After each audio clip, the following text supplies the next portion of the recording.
On va effectivement, Delphine, à faire un petit clin d'œil à toutes les développeuses, les ingénieurs.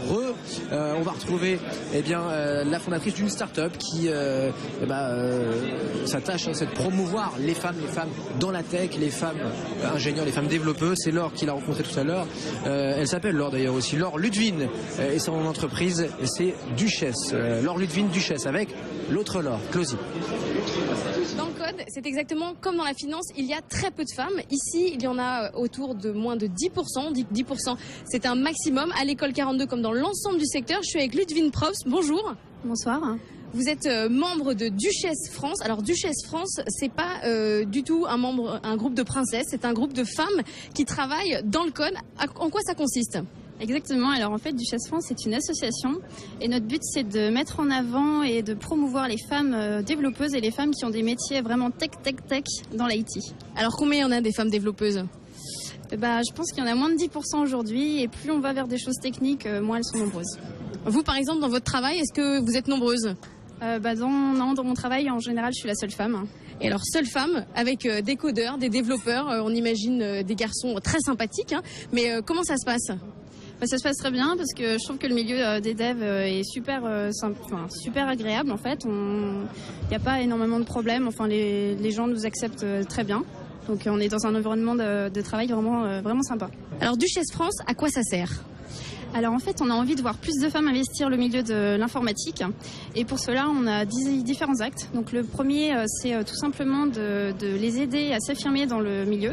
Par exemple, on organise des séances de coaching puisqu'en fait, il y a encore moins de femmes qui sont présentes aux conférences techniques. Donc nous, on aide les femmes à soumettre des sujets et puis on fait des répétitions. On les incite aussi à participer à des concours de code. On organise des événements techniques dans lesquels tout le monde, hommes et femmes, peuvent venir. Et puis le deuxième axe en fait de Duchesse France, c'est de faire connaître notre métier parce qu'en fait aujourd'hui les jeunes filles ne se projettent pas du tout dans l'informatique. Elles sont pas au courant en fait. Elles savent pas qu'on peut travailler dans l'informatique quand on est une fille. J'ai l'impression que non, j'ai l'impression qu'il y a encore beaucoup de préjugés. L'image du développeur, c'est plutôt un mec, et c'est plutôt un mec geek entre guillemets, avec des t-shirts de geek, pas forcément quelqu'un qui prend soin de lui, je sais pas. Et elles imaginent peut-être mal comment trouver leur place dans le milieu. Et c'est pour ça qu'avec Duchesse France, on va sur des forums, on va s'adresser à des collégiens, à des lycéennes, et on parle de notre métier, on leur montre qu'il est possible d'être une femme, d'être féminine aussi. On a des modèles quand même, il y a Marisa Meyer de Yahoo qui a réussi. Est-ce que vous considérez que ces femmes, elles sont des modèles pour vous ? Oui, bien sûr, elles sont des modèles. C'est des femmes qui gèrent leur carrière, aussi leur vie de famille, et puis qui sont à la tête de grands groupes, qui prennent des décisions, qui dirigent. Donc évidemment, c'est toujours inspirant d'avoir de telles femmes. Et alors, comment vous expliquez qu'en France, on n'a pas notre Marisa Meyer à nous ? Alors j'ai pas mal réfléchi à la question. Je me suis dit que déjà le métier de développeur en France n'a pas du tout la même popularité que peut-être le métier de développeur aux États-Unis. J'ai l'impression qu'en France le développeur c'est plutôt un exécutant, c'est pas quelqu'un qui va créer, qui va innover.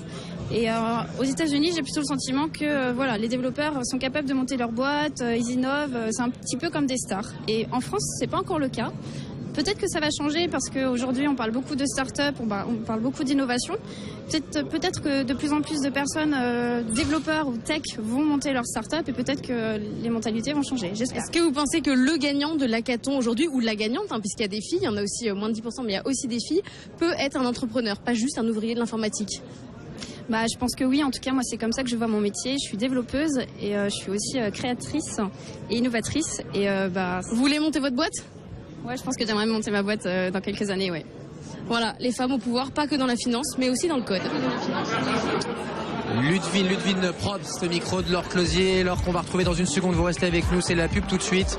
Le hashtag TechCo, si vous voulez réagir, TechCo, TECHCO, Tech & Co, en direct à la radio et à la télé jusqu'à 23h. Émission spéciale ce soir, Delphine Sabatier de 01 m'accompagne. On est à l'école 42 pour le plus grand concours de développeurs en France. À tout de suite. Tech & Co, le grand live du numérique sur BFM Business.